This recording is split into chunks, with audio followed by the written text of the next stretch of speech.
माला truck वगैरह को कहा जाता है जो माल को, सामान को एक जगह से दूसरी जगह ट्रांसफ़र करता है। और नकाला पैसेंजर गाड़ी को कहा जाता है जो इंसान को एक जगह से दूसरी जगह मुंतकिल करता। बोझ माँ के पेट में यानी हमल जितना ज़्यादा हो माँ को उतनी ही तकलीफ होती है। यहाँ तक के चलना फिरना जूं जूं महीना आगे बढ़ेगा उसके लिए दुश्वारियाँ बढ़ती जाती हैं। आखिरी में ऐसी नौबत भी आती है कि माँ को करवट बदलना भी मुतअज्जर और मुश्किल हो जाता है। मगर हज़रत आमिना रज़ी अल्लाह ताला अन्हा इरशाद फरमाती है, वल्लाही मा शअरतु अन्नी हमलतु, मेरा बेटा जब मेरे पेट में था तो शऊर हमल भी नहीं हुआ, बोझ का एहसास नहीं हुआ, जबकि हमल का मतलब ही बोझ है। गुलाम जिलानी अज़हरी ने इस पे गौर व फिक्र किया। पढ़ते पढ़ते पढ़ते आइंस्टाइन की थ्योरी नज़र आई कि पूरी दुनिया में सबसे ज़्यादा लाइट वेट अगर कोई चीज़ है तो वो रोशनी है।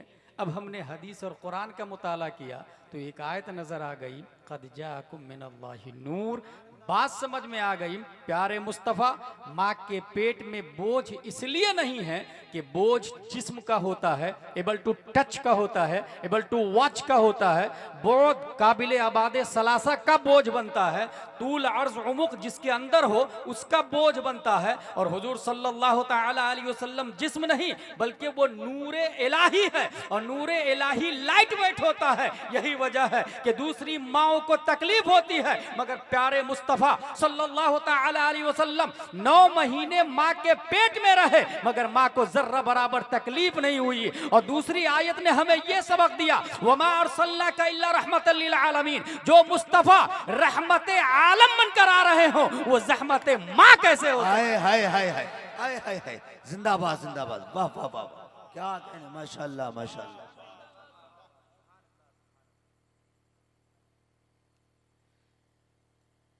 यहूदियों ने अपनी किताब में लिखा, ही शोन फ्रॉम माउंट फारान, वो फारान की चोटी से ऐलान करेंगे। क्रिश्चियनों ने अपनी किताब में लिखा, Muhammad is his blessed name, उनका पाकीज़ा और पाक नाम मोहम्मद सल्लल्लाहु ताला अलैहि वसल्लम होगा।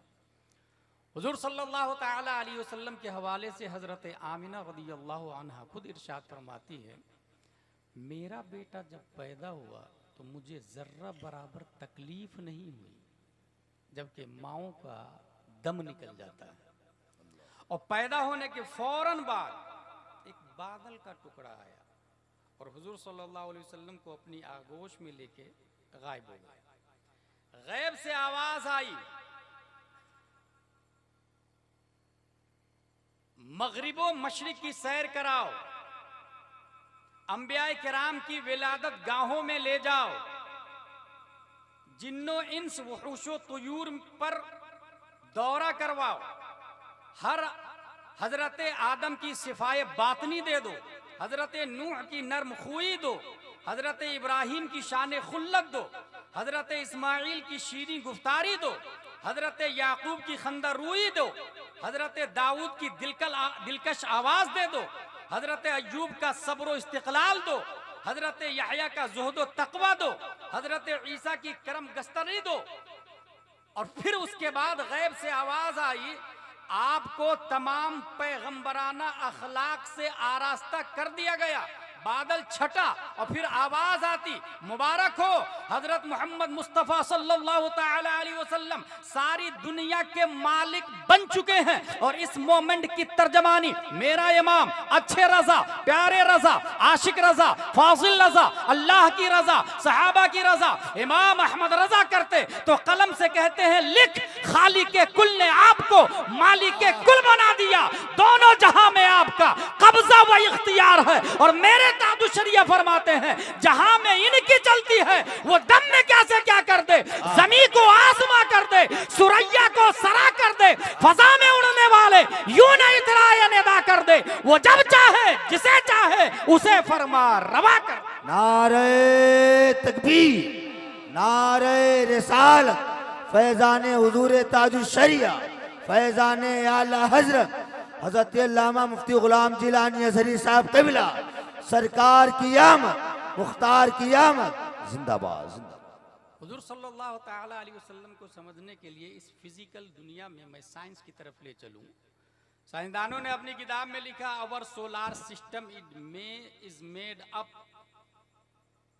One star that is sun and 8 planet Mercury, Venus, Earth, Mars, Jupiter, Saturn, Uranus, Neptune and 146 moons. हमारी गैलेक्सी में सबसे बड़ा सूरज है, 8 प्लेनेट है, 146 चांद है। हम लोगों ने भी, हमारे उलमा जानते हैं, मैं आप लोग को बता रहा हूँ, मंतिक में ये पढ़ा था, नफ्सी तसव्वुर कसीरैन पर सादिक आने से मना करे उसे जुज़ी कहते हैं, मना ना करे उसे कुल्ली कहते हैं, और चांद को कुल्ली ही पढ़ाया गया है। सबसे बड़ा सूरज है। सूरज जमीन से 14 करोड़ 95 लाख 98 हजार किलोमीटर दूर है। अल्लाह। चांद जमीन से 3 लाख 85 हजार किलोमीटर दूर है। सूरज के अंदर 13 लाख जमीन फिट हो सकती है। अल्लाह। 3,33,000 गुना ज्यादा वजन है सूरज का धरती की बनिस्बत। ये मैं क्यों बता रहा हूं? इसलिए बता रहा हूं कि इंसान की अक्ल बिगिनिंग में ये तलाशती है, who is our God, who is powerful than all world, we should pray. सबसे ज्यादा ताकतवर कौन है, हम उसकी इबादत करना चाहते हैं। अक्लों ने तजस्सुस का इर्तिकाब किया और तलाशते तलाशते ये कहा कि ये जो जमीन जिस पर आप बैठे हैं ना, इंसान को बिल्ड करने का मौका देती है, और यही जमीन सुकरात बुकरात अरस्तु की हड्डियां तक खा जाती है। इसका मतलब जमीन पावरफुल है। O earth, you are our God, we are praying for you. जमीन, हम तेरी इबादत करते हैं, तू हमारा खुदा है। लेकिन अक्ल एक जगह रुकती नहीं है। 250 ग्राम मिट्टी का ढेला 100 ग्राम पत्थर को ले और दोनों को टकराएं, ये 100 ग्राम का पत्थर 250 ग्राम मिट्टी को टुकड़े टुकड़े कर देगा। अक्ल ने माबूदियत की लिस्ट से मिट्टी को खारिज किया और स्टोन को सेलेक्ट किया। माउंट एवरेस्ट की पूजा शुरू हो गई, पत्थरों की पूजा शुरू हो गई, पहाड़ों की पूजा शुरू हो गई, जबराल्टा और गिरनार की इबादत शुरू हो गई। टेक्नोलॉजी और आगे बढ़ती, न्यूटन आइंस्टाइन का जमाना आता, लोहे की मशीन पहाड़ पे जाकर चट्टान को उखाड़ कर दूसरी मशीन में डालती है, नतीजतन पत्थर मशीन में जाके पाउडर बन जाता है, ट्रेन के डब्बे में डाल देता है। अक्ल ने कहा no no no, we were wrong. ताकतवर पत्थर नहीं, लोहा उससे ज्यादा ताकतवर है। खुदा की लिस्ट से पत्थर को खारिज किया और लोहा को माबूद माना। अय्युहल हदीद अन्नका माबूद नहनु नअबुदुक, O steel you are our God, we are praying for you. लोहा, तू ताकतवर, हम तेरी इबादत करते हैं। साइंस और आगे बढ़ी, मियां फिल मियां से ज्यादा टेम्परेचर पर लोहे को रख दे आप, तो आग लोहे को सयाल मादा बनाकर बहने पे मजबूर कर देती है। लोगों ने लोहा को रिजेक्ट किया और फायर को सेलेक्ट किया। जिस जमाने में ख्वाजा आए थे, हजारों जगहों पर भारत में आग की पूजा की जा रही थी। You are our God, we are praying for you, ताकि मरने के बाद तू हमें जलाए नहीं, तू ताकतवर है, लोहे को भी पिघला देती है। अय्युहन नार अन्नकी माबूद नहनु नअबुदुक। टेक्नोलॉजी और आगे बढ़ती, इंसान ने अक्ल को यूज किया, 8% से ज्यादा इस्तेमाल नहीं कर पाया, मगर उसी अक्ल की बुनियाद पर यह देखा कि नाराए नमरूद आसमान से बातें कर रहे हो, बारिश का एक टुकड़ा आता बादल का, और उससे जब पानी निकलता है तो नाराए नमरूद भी काफूर में बदल जाता है। लोगों ने वाटर को रिजेक्ट किया, लोगों ने फायर को रिजेक्ट किया, वाटर को सेलेक्ट किया। गंगा यमुना की पूजा शुरू हो गई, समंदर के लहरों की पूजा शुरू हो गई। दरियाई नील की इबादत उमर फारूक आजम के जमाने तक जारी थी। खूबसूरत लड़की को ज़िबा कर दिया जाता। जब अमर बिन आस ने देखा क्यों भीड़ लगी है, काम खूबसूरत लड़की को ज़िबा करके दरियाई नील की पूजा करते हैं ताकि ये हमें पानी दे। कहा stop, first of all I will ask Umar Farooq आजम रदियल्लाहु ताला अन, पहले मैं पूछूंगा अमीरुल मोमिनीन से। उमर फारूक आजम को खत लिखा, हजरत उमर फारूक आजम सीधा दरियाई नील को लेटर लिखते हैं, अय्युहन नील इन कुंते तजरी मिन नफ्सिक फला तजरी व इन्नल्लाह युजरिक फसलुल्लाह अन युजरिक। ए दरियाए नील, अगर तू तेरी मर्जी से चलता है तो मत चल, और अगर तुझे अल्लाह चलाता है तो मैं दुआ करता हूँ कि वो तुझे जारी कर दे। खत को दरियाए नील में डाला गया, दरियाए नील ने खत को अरबी में पढ़ा, और पढ़ने के बाद जो चालू हुआ है, आज तक दरियाए नील कभी सूखा नहीं है। लोग समंदर की इबादत कर रहे थे, पानी की पूजा कर रहे थे। आइंस्टाइन की थ्योरी आती है कि सूरज अपनी शुआओं को सतह आबे बहर पर डालता है, जिसकी बुनियाद पर पानी भाप बन के ऊपर जाता, बादल बन के जमता, और वही बारिश बन के बरसता है। लोगों ने वाटर को रिजेक्ट कर दिया, तू हमारा खुदा नहीं है, तू ताकतवर नहीं है, सबसे ज्यादा ताकतवर तो सूरज है, सूरज की इबादत की जाए। बाज़ाब्ता अपोलो हरकते शम्स को कहा जाता है। हरकते शम्स की बुनियाद पर वक्त बनता है, ये सुबह शाम, टाइम, घंटा, मिनट, सेकंड, साल, मंथ, ये हरकते शम्स की बुनियाद पर है। लिहाजा हरकते शम्स है तो हम है, हरकते शम्स है तो जमाना है, हरकते शम्स है तो शादी ब्याह, बीवी बच्चे हैं। हरकते शम्स को अपोलो कहा गया, और अपोलो एक खुदा का नाम है, जो उन लोगों के अकीदे के मुताबिक जो बर्फपोश कबीला है और अपोलो को अपना तसव्वुर करता खुदा, अपोलो को वो लोग खुदा मानते हैं। गोया सूरज को सब लोगों ने खुदा मान लिया, बेवकूफों ने भी, अकलमंदों ने भी, वकला ने भी, नौकबा ने भी, फौजला ने भी, जितने पढ़े लिखे लोग थे, सब लोगों ने सूरज को सबसे बड़ा खुदा माना। कुफ्र पर मसीहत को जलाला था। 571 ईस्वी अब्दुल्ला की पीठ से, आमिना के बतन से, मकामे बैदा पीर के दिन सुबह सादिक रब्बे कदीर ने लफ्ज़ मोहम्मद से मुसम्मा प्यारे मुस्तफा को पैदा किया, और प्यारे मुस्तफा ने मकामे सहबा में उसी सूरज पर अपनी हुकूमत और ताकत का सिक्का चलाया और कहा चल पलट। ये पलट कहना जवाब था। न्यूटन तू भी आजा, डार्विन तू भी आजा, सरकाली तू भी देख, ऑक्सफोर्ड वाला तू भी देख, कैम्ब्रिज वाला तू भी देख, जेएनयू वाला तू भी देख, कॉन्वेंट वाला तू भी देख, सेंट पायस वाला तू भी देख, सबसे बड़ा तू सूरज को मानता, वो मुस्तफा का नौकर है, नौकर। हाय हाय हाय, नारे तकबीर, और बुलंद आवाज से, और बुलंद आवाज से, और बुलंद आवाज से। बुलंद होगा जिसका शऊर बोलेगा, जिसे पीना है शराब तहूर बोलेगा। ज़बाने इश्क पर पाबंदियां नहीं होती, नबी के नाम पे सुन्नी जरूर बोलेगा। नारे तकबीर, नारे रिसालत, अज़मते मुस्तफ़ा, रिफ़ाते मुस्तफ़ा, शाने मुस्तफ़ा, सरकार की आमद, मुख्तार की आमद, दिलदार की आमद, हज़रत अल्लामा मुफ्ती गुलाम जिलानी अज़हरी साहब क़िबला। नारे तकबीर, जिंदाबाद जिंदाबाद। कुरान शरीफ ने सूरज को सिराजों वहाजा कहा, वजअलना सिराजों वहाजा, दहकता हुआ चिराग हमने बनाया, और चांद को कमरम मुनीरा कहा। तबारकल्लज़ी जअल फ़िस समाई बुरूजन वजअल फ़िहा सिराजन व कमरम मुनीरा। सिराजों वहाजा, दहकता हुआ सूरज। सूरज जब निकलता है तो 10 से 20 मिनट तक उसकी रोशनी इंसानों के लिए फायदेमंद है, विटामिन डी का हुसूल होता है। लेकिन सिराजों वहाजा जब दहकने लग जाता है तब वो फायदेमंद नहीं, तब सीधा बॉडी में कैंसर हो सकता है। सिराजों वहाजा, दहकता हुआ सूरज। इस दहकते हुए को हटा दे, सिर्फ सिराज को ले ले जी। और चांद की 3 जहत होती है, जब निकलता है तो उसको कहते हैं हिलाल, इसलिए हिलाल कमेटी बनती है, रुयत हिलाल जी। जब 14वीं पर आता है तो उसको कहते हैं कमरम मुनीरा, और जब वो महीने के एंड में जाता है तो कुरान शरीफ में आया हत्ता आदत कल उर्जूनिल कदीम, हिलाल की तरह हो जाता है।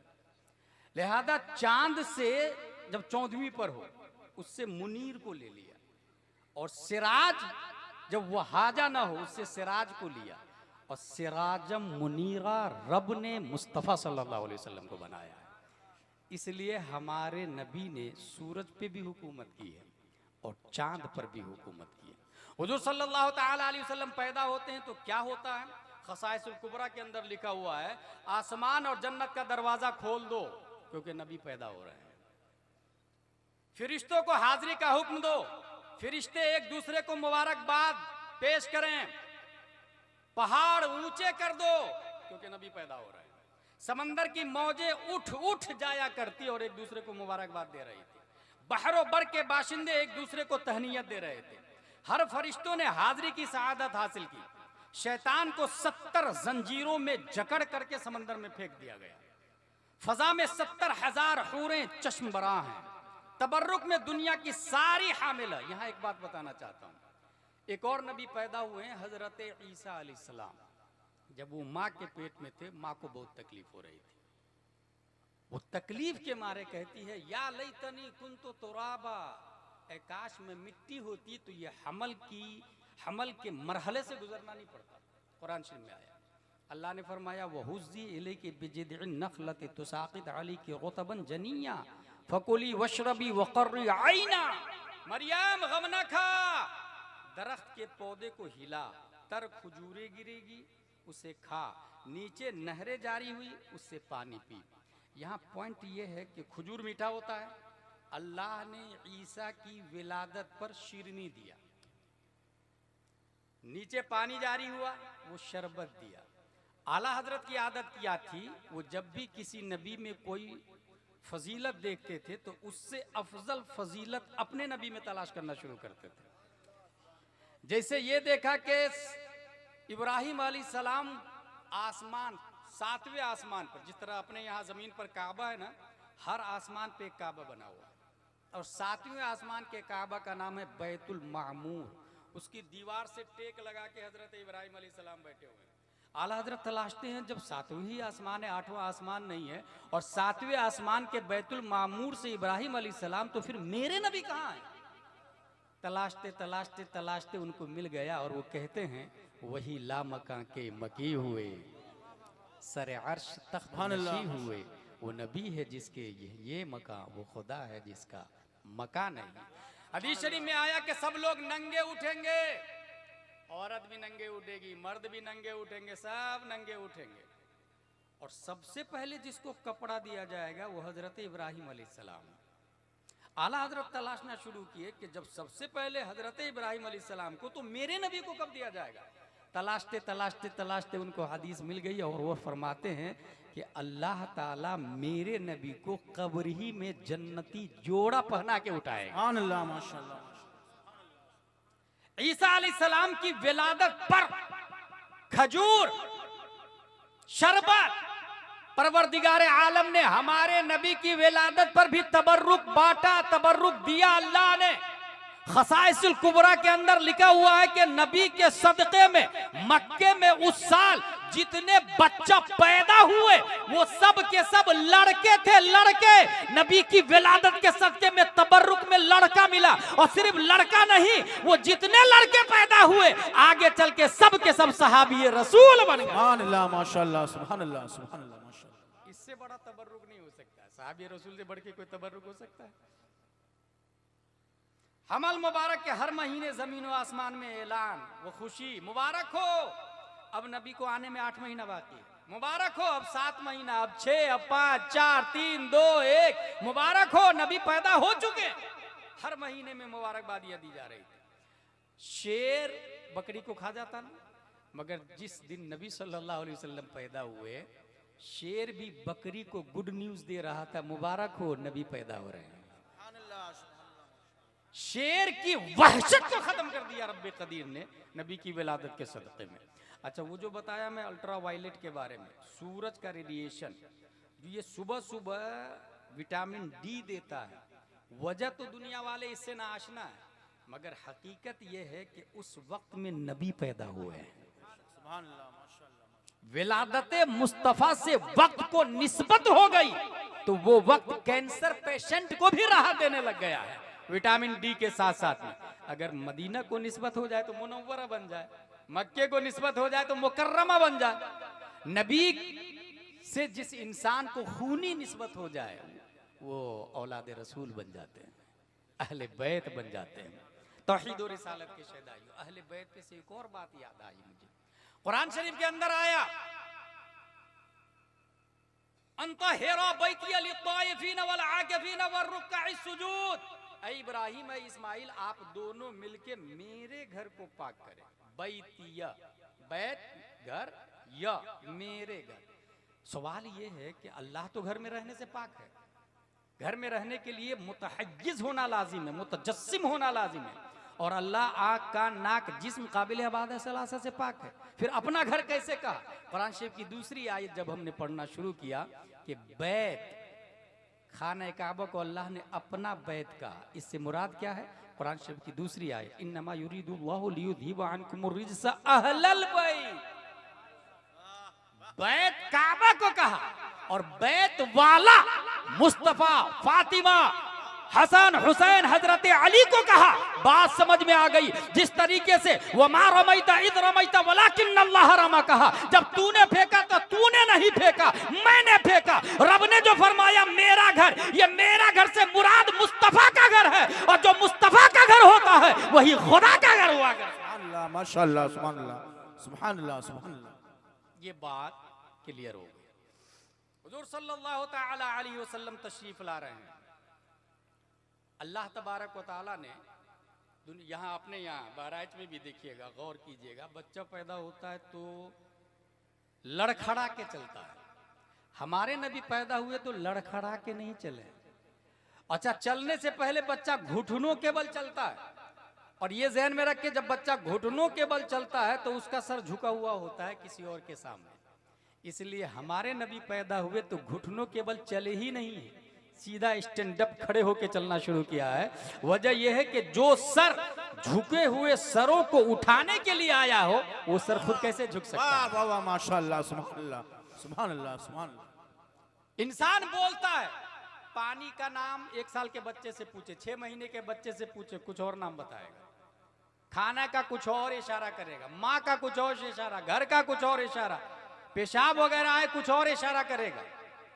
वो साफ बोली नहीं बोलता है, मगर प्यारे मुस्तफा जब बोलना शुरू किए हैं तो लड़खड़ाई नहीं जुबान, बल्कि इस तरफ फसाहत और बलागत के साथ कलाम फरमाया आपने कि बरेली के इमाम कलम से कहते हैं, लिख तेरे आगे यूं है दबे लचे फसाहा अरब के बड़े बड़े, कोई जाने मुंह में जुबान नहीं बल्कि जिस्म में जान। सुभान अल्लाह, माशाअल्लाह, सुभान अल्लाह, सुभान अल्लाह। हुजूर सल्लल्लाहु तआला अलैहि वसल्लम तशरीफ लाए। अच्छा, एक और बात बताऊं यहाँ पर, हुजूर सल्लल्लाहु तआला अलैहि वसल्लम माँ के पेट में कितने महीने रहे हैं? 9 महीने। यहाँ जो आदमी इस गांव का नाम क्या है? बियाबानी। जो आदमी इस गांव का है, ये नेटिव पैलिस। कुल्लो शैइन यरजिउ इला अस्लिही, ग्रामर, हर चीज अपनी असल की तरफ पलटती है। वो इंसान जो बियाबानी में पैदा हुआ और लंदन में सेटल हो गया, सम टाइम उसे घर की याद आती है। वो बारिश, वो नाले, वो दादियाँ, वो नानियाँ, वो बच्चे, वो झाड़, नेटिव पैलेस। जानवर को आप बियाबानी से जो यहाँ रहते हैं जानवर, खूटा उसका यहाँ है, उसको किसी सिमत ले जाए मंडी में, बाजार में, या चराने के लिए, नई सिमत में उसे रास्ता बताना पड़ेगा, मगर वापस छोड़े तो सीधा अपने खूटे की तरफ आता है। कुल्लु शैइन यरजिउ इला अस्लिही, हर चीज अपनी असल की तरफ पलटती है, हर चीज अपनी असल की तरफ पलटती है। हम ये जानना चाहते हैं कि नबी की असलियत क्या है, नबी का नेटिव पैलेस क्या है, नबी का वतन असली क्या है। न्यूटन की यह थ्योरी भी सुने, अगर आप जमीन से कोई पत्थर फेंकते हैं, जब तक आपके हाथ का असर रहेगा पत्थर ऊपर जाएगा, हाथ का असर खत्म, पत्थर रिटर्न अपनी असल की तरफ पलट आता है। और पत्थर की असल जमीन है, मिट्टी की असल जमीन है, बगैर फोर्स के, क्योंकि जमीन अपनी तरफ खींचती है, ग्रेविटी है, कशिशे थिकल है। इसी तरीके से ढेला का यही हाल है, लेकिन आप आग फेंके ऊपर तो वो ऊपर ही रह जाएगी, हवा फेंके ऊपर ही रह जाएगी, नूर रोशनी फेंके ऊपर ही की तरफ जाएगी। कुल्लु शैइन यरजिउ इला अस्लिही। अब ये तमहीद समझ लिया आपने तो सुने, हमारे नबी का वतन असली क्या है। अगर कोई कहता है मक्का में नबी पैदा हुए, नेटिव पैलेस नबी का मक्का है, मैं इसे रिजेक्ट करता हूं, क्योंकि मक्का बाद में बना, नबी पहले पैदा हो चुके हैं। अगर कोई कहता है नबी का वतन असली मदीना है, मैं इसे भी नहीं मानता, क्योंकि मदीना बाद में बना, नबी पहले पैदा हो चुके हैं। अगर कोई कहता है नबी का वतन असली जन्नत है, मैं इसे भी रिजेक्ट करता हूं, क्योंकि जन्नत बाद में बनी, नबी पहले पैदा हो चुके हैं। अगर कोई कहता नबी का वतन असली अर्श आजम है, मैं इसे भी नहीं मानता, क्योंकि अर्श आजम बाद में, नबी पहले पैदा हो चुके हैं। कायनात की कोई शय नहीं थी, हमारे नबी पैदा हो चुके थे। सवाल पैदा हुआ हमारे नबी थे कहां? हदीस में आया कि वो कुर्बे मौला में रहते थे, कुर्बे मौला में, और कुर्बे मौला हमेशा से है, हमेशा रहेगा। अल्लाह हमेशा से है, हमेशा रहेगा। पता ये चला नबी का वतन असली कुर्बे मौला है। जब वतन असली कुर्बे मौला है तो उस नबी को इस दुनिया में पैदा होने में 9 महीने लगे थे, 9 महीने मां के पेट में रहे। मगर यही मुस्तफा उसी मक्का से जब रब की तरफ जाते, वतन असली की तरफ जाते, कुर्बे मौला में जाते, तो 9 महीना नहीं लगे, 9 हफ्ते नहीं लगे, 9 दिन नहीं लगे, 9 घंटे नहीं, 9 मिनट में नहीं, 9 सेकंड नहीं, 1 सेकंड के करोड़वां हिस्सा में हमारे नबी वतन असली गए और जाके आ गए। क्योंकि ग्रेविटी उधर से थी, कशिश शिक्ल उधर से थी, खिंचाव उधर से था। ये मैं नहीं कहता, तमाम साइंसदानों का बाप इमाम अहमद रजा खां फाजिल बरेलवी इस मोमेंट की तर्जमानी करते तो कलम से कहते हैं, लिख वो सरवरे किश्वरे रिसालत जो अर्श पर जलवागर हुए थे, नए निराले तरफ के सामा अरब के मेहमान के लिए थे। वहां फलक पर, यहाँ जमीन में रची थी शादी, मची थी धूमें। उधर से अनवार हंसते आते, इधर से नफात उठ रहे थे। उतार कर उनके रुख का सदका वो नूर का बट रहा था बाड़ा कि चांद सूरज मचल मचल कर जबी की खैरात मांगते थे। हिजाब उठने में लाखों पर्दे, हर एक पर्दे में लाखों जलवे। अजब घड़ी थी कि वस्ले फुरकत जन्म के बिछड़े गले मिले थे। वही है अव्वल, वही है आखिर, वही है जाहिर, वही है बातिन। उसी के जलवे, उसी से मिलने, उसी से उसकी तरफ गए थे। इनका बढ़ना तो नाम को था, हकीकतन फेल था उधर का। तनज़्ज़ुलु में तरक्की अफ़ज़ा दना तदल्ला के सिलसिले। नारे तकबीर, नारे रिसालत, सरकार की आमद, मुख्तार की आमद, दिलदार की आमद, हुजूर की आमद, पुरनूर की आमद, खलीफे हुजूर ताज शरिया। नारे तकबीर।